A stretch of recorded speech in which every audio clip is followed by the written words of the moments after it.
ask that the quorum call be vitiated. Without objection. Thank you. Madam President, I rise today to express my strong support for the Veterans Job Corps Act.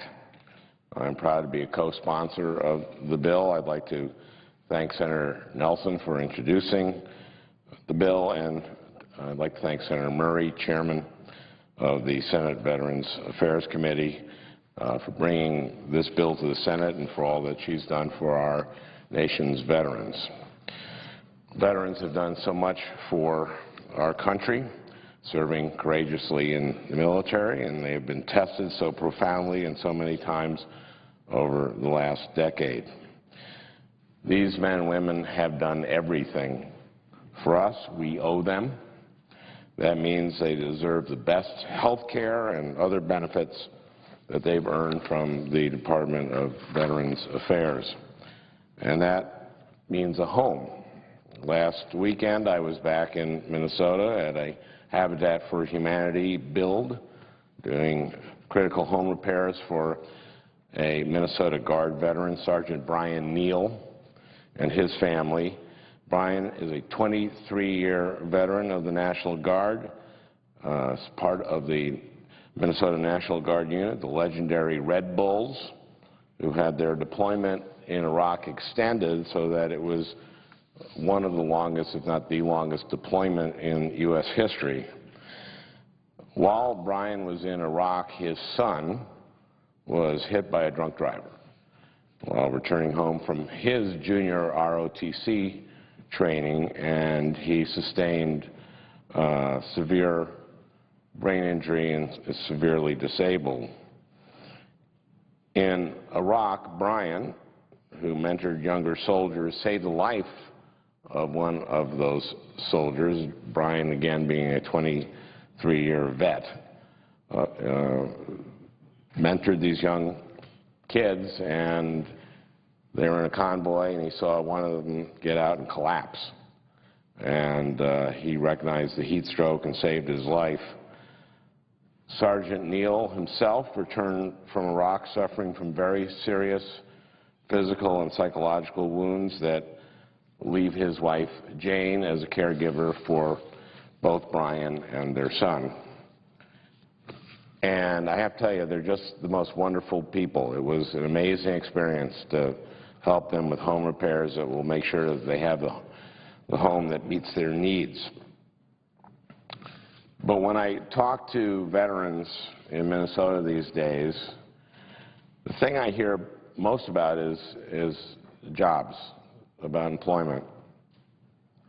A job means money, of course, but it means much more. It means a new mission. Without a job, you really can't reintegrate into your community and start a new phase of your life. Veterans' unemployment in Minnesota, as I'm sure it is in the presider's state of New York, is way too high. My message to employers in Minnesota is simple. These are the people you want to hire. They've got the skills, they've got the discipline. We all have a role to play in making sure veterans have jobs.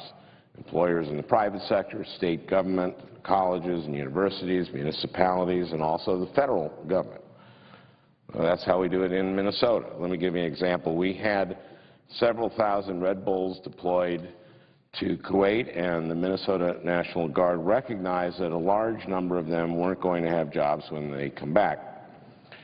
So the Guard and Minnesota's outstanding Department of Employment and Economic Development went upstream, as they say, to Kuwait to get ahead of the problem. They brought corporate leaders from Minnesota, businesses like Target and Best Buy, and they also brought folks from MnSCU, which is the Minnesota state colleges and university system. They brought them to Kuwait to provide training for the Guard members on entering or re-entering the workforce. They were able to share invaluable information with the Red Bulls on writing a resume, getting ready for an interview, and doing well in it. One of the problems is that very often soldiers coming back from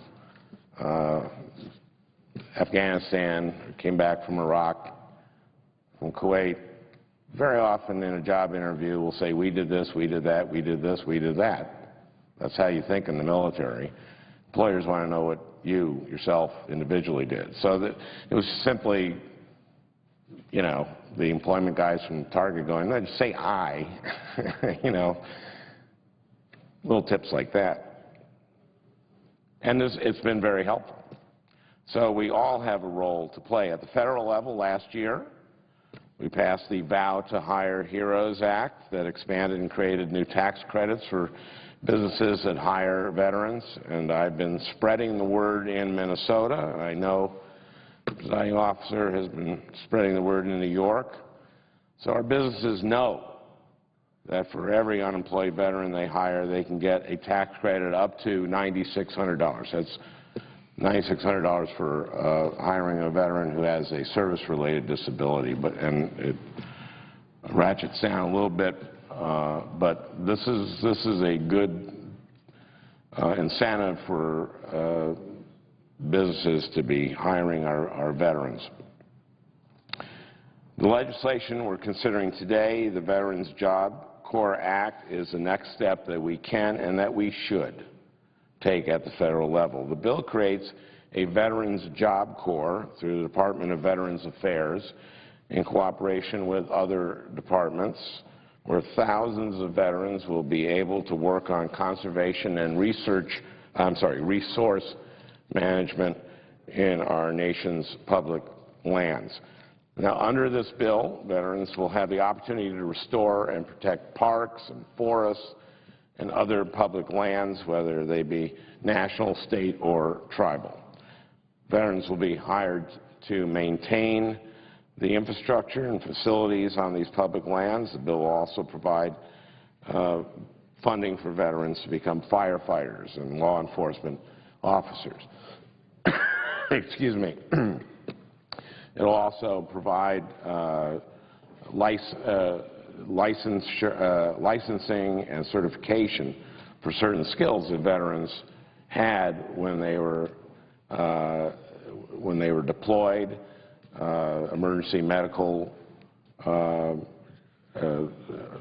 in emergency medical nursing assistants, and also drivers. So many men and women drive in these theaters, and so just to ease their getting certification, this bill does that as well. But this part about working in our nation's parks and these national lands that are so treasured, this is really based on the Civilian Conservation Corps, the CCC, from the New Deal, which was created through a combination of actions by Franklin Roosevelt and legislation, of course, by Congress. It was very successful. It was the most popular program of the New Deal. And in fact, at that time, veterans were specifically included among those who could be enrolled in the CCC. As I said, the CCC was one of the most successful programs that helped us get through the Depression. My wife, Franny's Uncle James, who died not long ago at the age of 96, worked for the post office, for the Postal Service, and served with the U.S. Army Postal Service in England, France, and Germany during World War II. He was the greatest generation guy.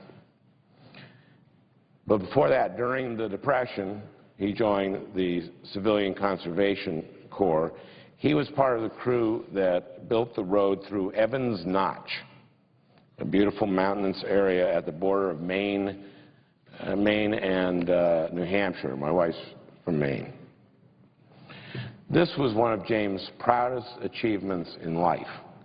If you read his obituary, it's one of the most prominent parts of his obituary, along with his service during World War II. And that's the kind of thing that the Veterans Job Corps can be. We've got to do this work on our public lands. Our parks, our forests, and other public lands need to be maintained and preserved and improved. Why not put our veterans to work doing it? They've got the skills, they've got the experience, and they've got the discipline for it. For instance, if you've spent a lot of time on duty outside and you work in teams, which is obviously true of a huge number of those who served in Iraq and Afghanistan, you're going to be very well suited for this work. If you've built roads in Iraq or Afghanistan, you're well prepared to maintain or manage resources in Minnesota's beautiful parks, forests, trails, and other public lands under a little less pressure, by the way. Minnesota has over 227,000 acres of land in 73 state and national parks and recreation areas, and that doesn't count our innumerable public lands under more local jurisdiction.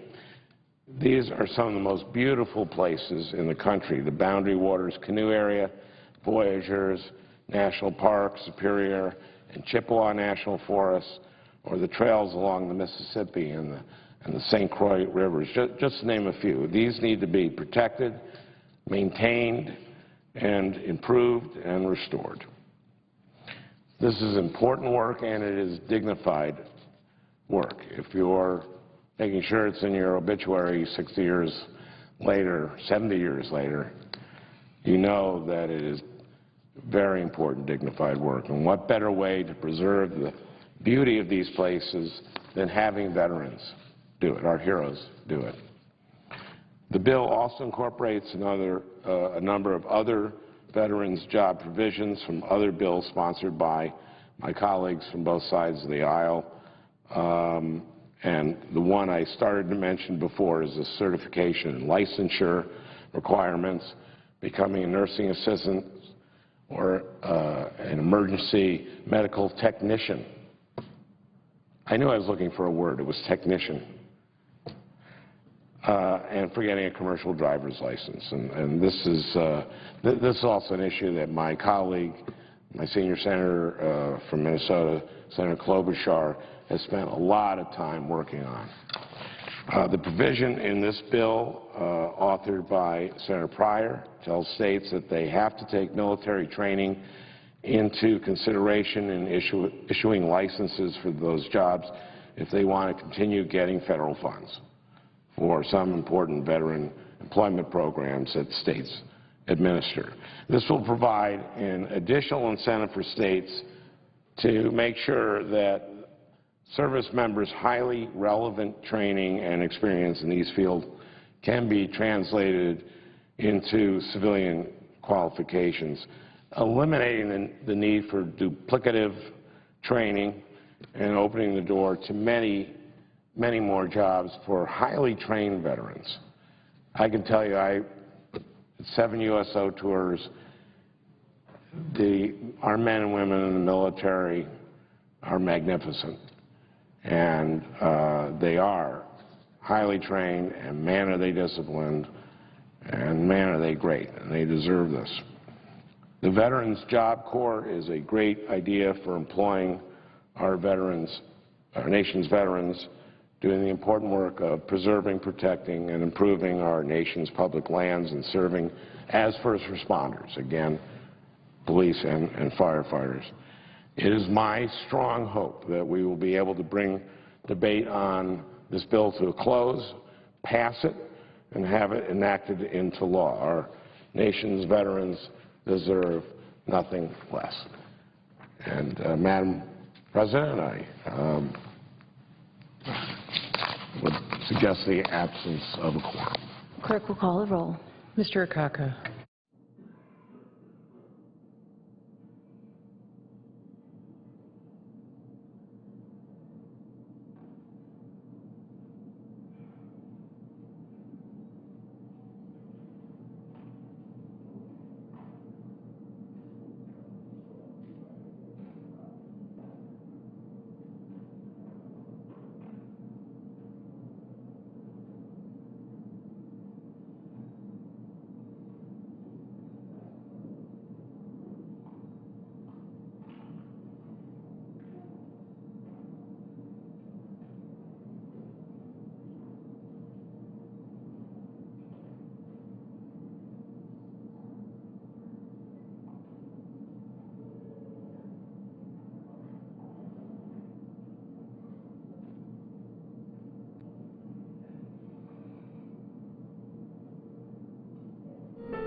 here we go again. Let me just say what we're doing today is under the auspices of helping returning veterans get jobs. And there's nothing wrong with wanting to do that. And there's nothing wrong with trying to pay for that. But my contention is what we're really doing is passing a bill for political reasons that's not going anywhere in the House of Representatives so we can say we did things. You know, a couple of points that I would make first is that yesterday on the anniversary of 9/11, we started the consideration of this bill. This bill has had no hearings, has had no committee work, and essentially has had no debate until today, despite the fact that it's going to affect 6 different federal agencies at a minimum. Before I discuss the bill, though, you know, I want to mention another anniversary. Yesterday, 1 year ago, Army Specialist Christopher Horton, Army Specialist Brett Eisenhower, and Army Private Tony Potter, Jr. were killed in Afghanistan. They were one of 13 Oklahomans from the Oklahoma National Guard serving in Afghanistan that paid the ultimate sacrifice, a pure and noble sacrifice. As we debate a bill that will largely benefit those who have safely returned home after serving our country, it's important that we don't forget those who gave this ultimate sacrifice, this pure and noble benefit for the rest of us. The bill before the Senate provides $1 billion, $1 billion, in mandatory spending. What that means for the folks at home is it's not subject to appropriations. It's going to be spent, period, regardless of what we do if we pass this bill and the President signs it. Over 5 years for the creation of a new mandatory program called the Veterans Job Corps. Now, one point I'd like to, we already have 6 veteran job programs. Now, one of them has a metric on it to see if it's working. There hadn't been one hearing to see what the job programs that we're running now are doing, measure its effectiveness, measure the cost effectiveness, see if it's actually performing for veterans what we say we want it to do. And we have a bill on the floor that didn't go through that committee, that no hearings were held, and we're going to do the same thing again because there's not a metric in this bill. So what's really happening here is we're playing the political election card to say, how could anybody oppose a Veterans Job Corps? The real question ought to be asked is, how callous to put forth a political bill that may or may not work, we have no idea, for purely purposes for an election without looking at the whole Veterans Job Program. There's not going to be any congressional oversight on this. Just 2 weeks ago, I released a report on job training in my own state. I was highly effective at looking at every federal government job training program, veterans and non-veterans alike in my state, looked at every state job training program, and published a report. Here's what it found. And oh, by the way, we have 47 other job training programs of which 90% don't have metrics on them. And we spend $19 billion a year on those job training programs. What we found is state-run, state-financed, state-supported job training programs really work in Oklahoma. We actually take our own money with our own institutions, with our own individuals and our own employees, knowing what businesses and industry and service industry and institutions need, match job training to what those needs are, and actually put people to work. And consequently, Oklahoma has a 4.7% unemployment rate. We're highly effective at training people to the jobs that are available, but we're not very effective with the federal programs. And the assessment in Oklahoma, and I'm not sure it applies across the country, but it certainly does in Oklahoma, is that we're very good at employing people in the job training industry,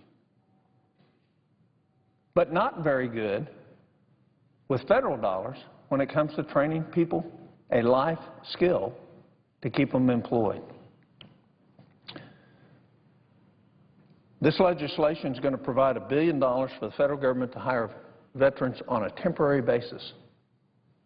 I understand that Senator Burr's recommendations are going to be incorporated. That's a marked improvement to the bill. His puts them in line for a career, not a temporary job, which shows you the lack of thinking, because here's Senator Burr, the ranking member on VA, couldn't get a hearing, didn't have a markup, didn't have a chance for ideas to flow through.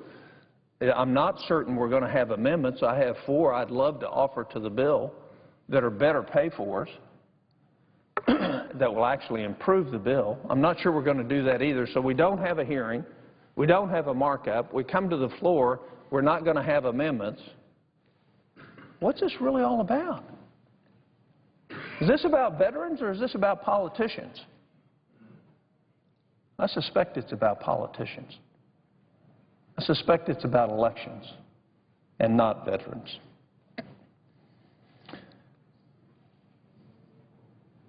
The legislation grants broad authority to the Department of Justice, the Department of Defense, the Department of Labor, the Agricultural Department, the Commerce Department, Homeland Security, Interior Department, and the Army Corps of Engineers to hire veterans in jobs such as conservation and first responders. However, to comply with the pay-go rules, we manipulate the system again.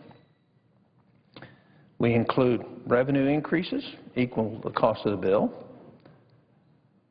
We do that by requiring a continuous levy on payments to Medicare providers and suppliers, which is not a bad idea, and also by denying or revoking passports in cases of seriously delinquent taxpayers. I've heard that's going to be pulled. Nobody knows. Nobody's seen.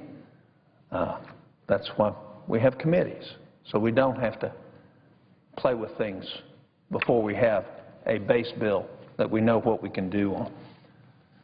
The bill already violates the Budget Control Act's allocation for Veteran Affairs funding. It's subject to a 302F point of order because it's outside the bounds of their appropriations. The bill also states a distinct preference for veterans of the current war in Afghanistan, the most recent war in Iraq, by stating that these jobs are primarily for veterans that have served since September 11, 2001. As with the Veterans Caregivers Bill in 2009, this is blatant discrimination against our other veterans. One class of veterans is better than another class of veterans. Tell me how. Did somebody that died in the Vietnam War less honorable than somebody that has given their life in Afghanistan? Yet we're making that distinction in terms of the benefits available to those that served our country honorably. So we're blatantly discriminating against veterans who served before 9/11. And I'll also remind us that those veterans didn't have the post-9/11 GI Bill. They didn't have the other significant benefits that have come along and been passed out both in pay, benefits, family transfer of the post-G11 bill, or the educational benefits for in-service that the present veterans have.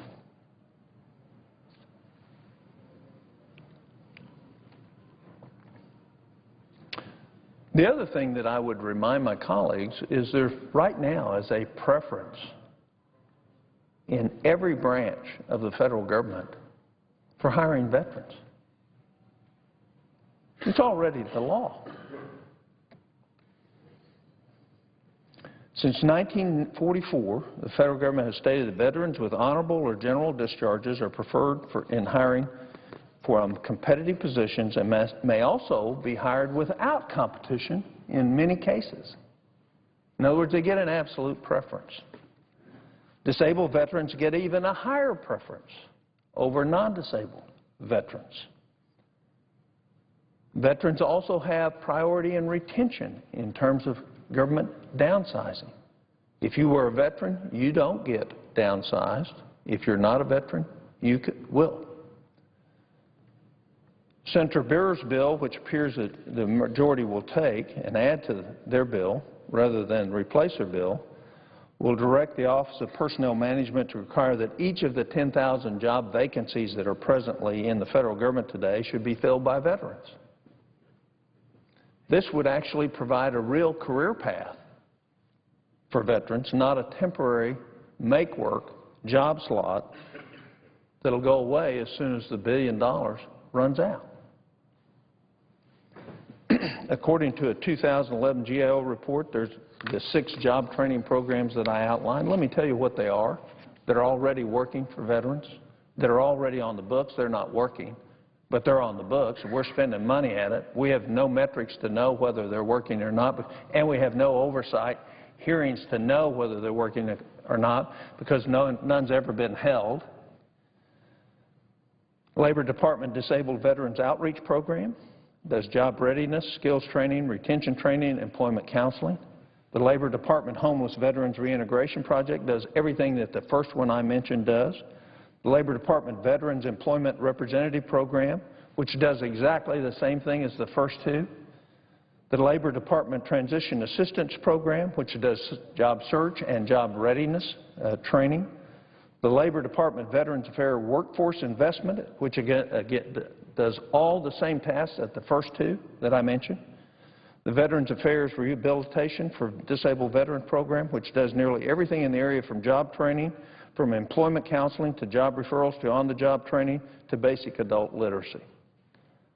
This bill and those training programs are in addition to the post-9/11 GI Bill and the Tuition Assistance Program, which provides 100% tuition assistance, plus expenses, plus a monthly stipend salary for an unemployed or any other veteran to attend college, vocational training, pursue licensure with fees paid for by the federal government, and allow them to transfer this benefit to their spouses.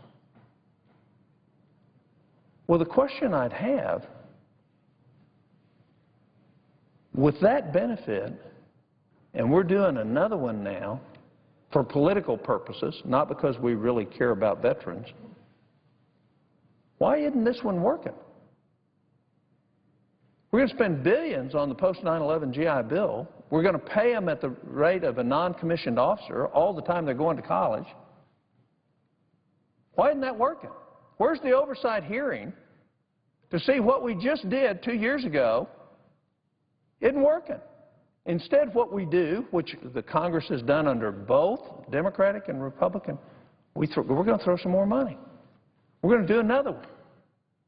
Instead of measuring what works, measuring what we're doing, we're going to create another program. And granted, it supposedly is only 5 years. When it comes in 5 years, what will happen? Whether it works or not, nobody will vote against not extending a veterans program, will they? How could you be against veterans? So we won't do the hard work of having committee hearings. We won't do the oversight. We won't even change this bill to make sure it has absolute metrics on what it's doing. So we're continuing down the road to bankruptcy. All in the name of putting a bill that isn't going to pass the House on the Senate floor so we can say for one member of the Senate or two members of the Senate or three members of the Senate they can go home and claim they did something. I think it's hypocritical. I don't think it matches the pure valor of the three individuals I mentioned. It doesn't come close. It doesn't measure up. Those 13 Oklahomans that died in this last year in Afghanistan from the Oklahoma National Guard, the Thunderbirds, they represented real value of America. This bill doesn't. The post-9/11 GI Bill pays 100% of the highest cost public school in any state. So you can go to the best public school, paid for completely by the government, if you're a post-9/11 veteran. You can get the same equivalent as a non-commissioned officer, pay the time you're doing it. That's what we've already got out there. Without this legislation today, any unemployed veteran that can get into a community college can go for free, receive 3 years of pay, all their expenses paid, their housing paid, all those things paid. Well, if that isn't working, why isn't it working? Where's the hearing to find out why that isn't working? No, what we're doing is we're just going to pass another bill without a hearing, without a committee markup, for politically expedient purposes. Oh, it's just $1 billion.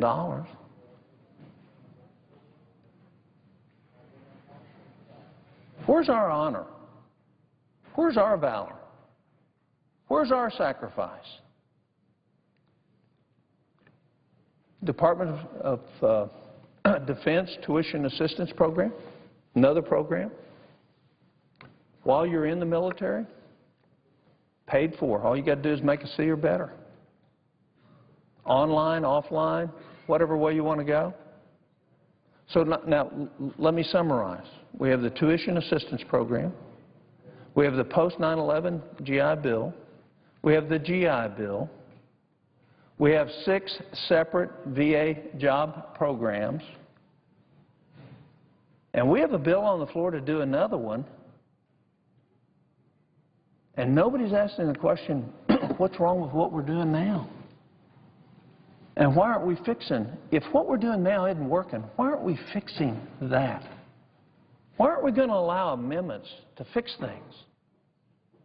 Why are we going to fill the tree and not allow the process that our founders designed the Senate to work so that all ideas could be considered? No, this is a political exercise. I'm going to call it what it is.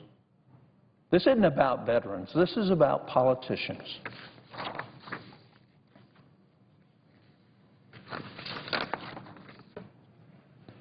My hope is that we wake up before our country fails. When I came to the Senate, the average family's debt, responsibility for public debt, individual, was $26,000.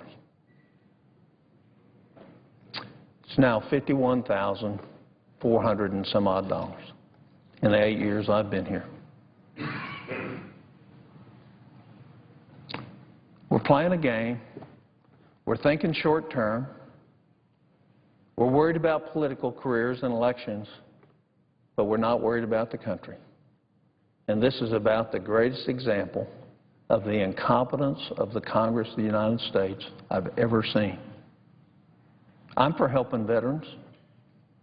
I'm for paying for it. I'm for making sure they get rewards for their service and their sacrifice. This bill isn't it. This is a charade. It's exactly what it is. To call it anything else dishonors the service of those who have defended and protected our country. I yield the floor.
Mr. President. Senator from Connecticut. Thank you, Mr. President. Like many of my colleagues, before I begin my remarks on the subject that brings me to the floor today, which is the DREAM Act, I'd like to take a moment to reflect on the brutal, unconscionable attacks that occurred on our diplomatic posts in Libya and Egypt. Like many of my colleagues, I am outraged and saddened by the brutal murder of 4 courageous Americans in a cowardly, unconscionable attack on the United States consulate in Benghazi, Libya. Their families are in the thoughts and prayers of my family, as they are for many others of my colleagues. These brave diplomats were patriots and professionals putting their lives on the line to advance American ideas and interests. Their vital work is done daily by countless Americans, diplomats abroad who serve in every corner of the world.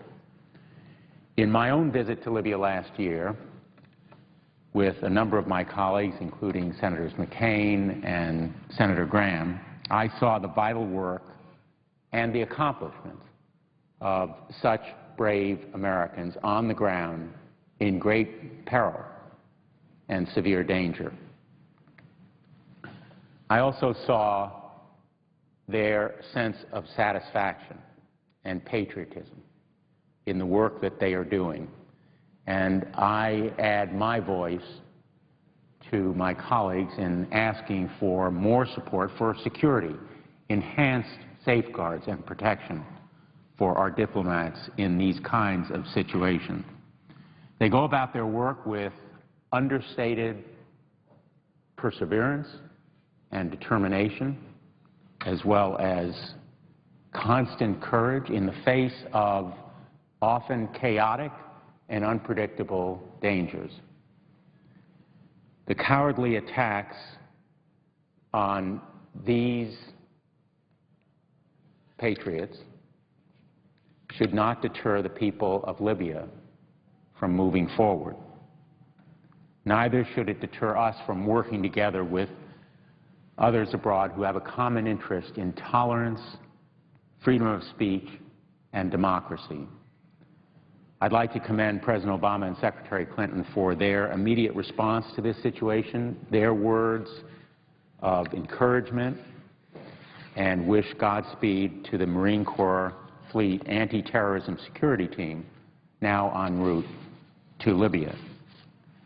The diplomats who were killed in this tragic and brutal action embodied American values and the highest traditions, not only of the professionals among our career diplomats, but all who serve and sacrifice for this country in uniform, in very similar situations of danger. The Marines who guard our embassies, as well as the other Marines and troops who are fighting on foreign soil to uphold our freedoms. Those American values, in some sense, bring me also to the floor today to talk about the DREAM Act. And a young generation of people in our communities in Connecticut and across the country who would benefit from this important legislation. Our immigration system right now is broken and is in dire need of comprehensive reform. Any comprehensive immigration reform legislation must include the DREAM Act. And I believe that the DREAM Act is worthy of adoption without that comprehensive overarching reform. Because these young Americans in our communities deserve the opportunity to earn their citizenship by contributing to our nation. And that is exactly the opportunity that the DREAM Act seeks to afford them. Over this last recess, I was pleased to talk to many of those dreamers, and I was particularly proud to talk to them about the work that a number of us are doing here to try to achieve and make possible this legislation that would enable and empower them to contribute further. And I am grateful to Senator Durbin and others who have championed this measure at the federal level, much as I have done in the state of Connecticut as Attorney General and a state official. I was proud also to talk about the Department of Homeland Security Deferred Action for Childhood Arrivals policy. This new policy took effect on August 15th when DHS started to accept applications for deferred action. Under the Deferred Action for Childhood Arrivals, dreamers will have a temporary reprieve, and I emphasize temporary reprieve from deportation. This policy step is a good one. It's in the right direction, but it affords only a temporary reprieve. The DREAM Act would afford a permanent path to individuals who qualify, individuals who have entered the United States before the age of 16. They have been brought here by parents who may be undocumented, but young children, many of them much younger than 16, most of them, in fact, younger than 5 or 6 years old, and who have been present in the United States for at least 5 consecutive years prior to enactment of the bill, are here through no fault or action of their own, but who want to be here permanently and contribute and give back.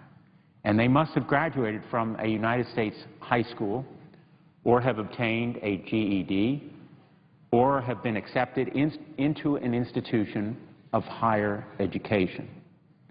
And they must be between the ages of 12 and 35 at the time of application and be of good moral character.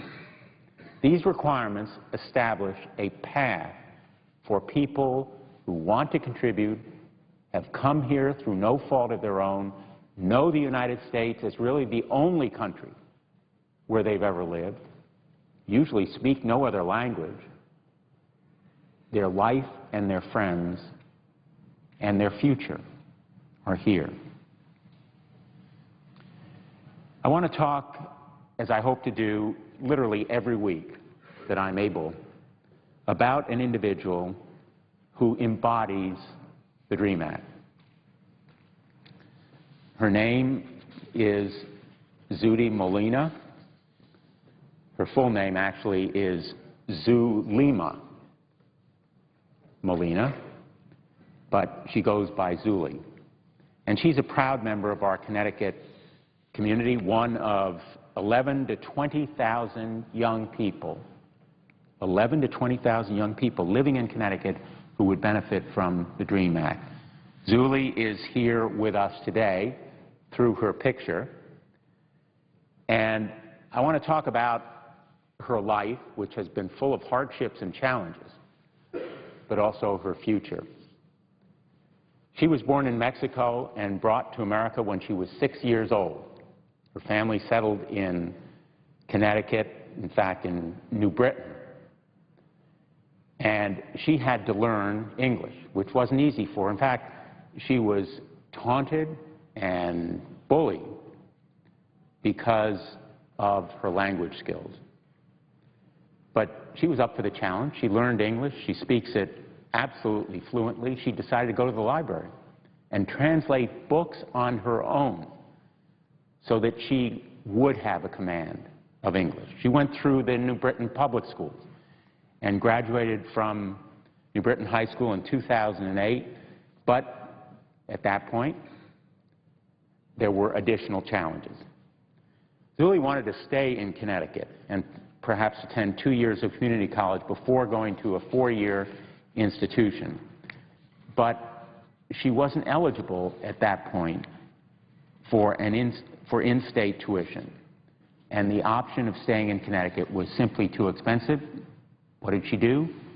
Endlessly resourceful and determined, she decided to commute every day to Bay Path College in Massachusetts. And there she worked in many leadership positions outside of the classroom. She was president of Rotaract, which is Rotary Youth Service Club for young people. She was vice president of the Bay Path Christian Fellowship. She was co-captain of the cross-country team. And she graduated with a bachelor's degree in biology, becoming the first college graduate in her family. And she felt discouraged even after graduation because she knew she couldn't apply for many jobs that required documentation. And she decided to pursue further education, a master's degree from Bay Path College in occupational therapy. And she understands now life will not be easy, but her goals of working for a hospital's feeding program and pursuing an MD are realistic. And she hopes that she can pursue that profession so she can work for nonprofits that help families with low incomes, not altogether different from the one where she grew up. It has taken many years for Zuli to accept and thank her mother for sending her to America.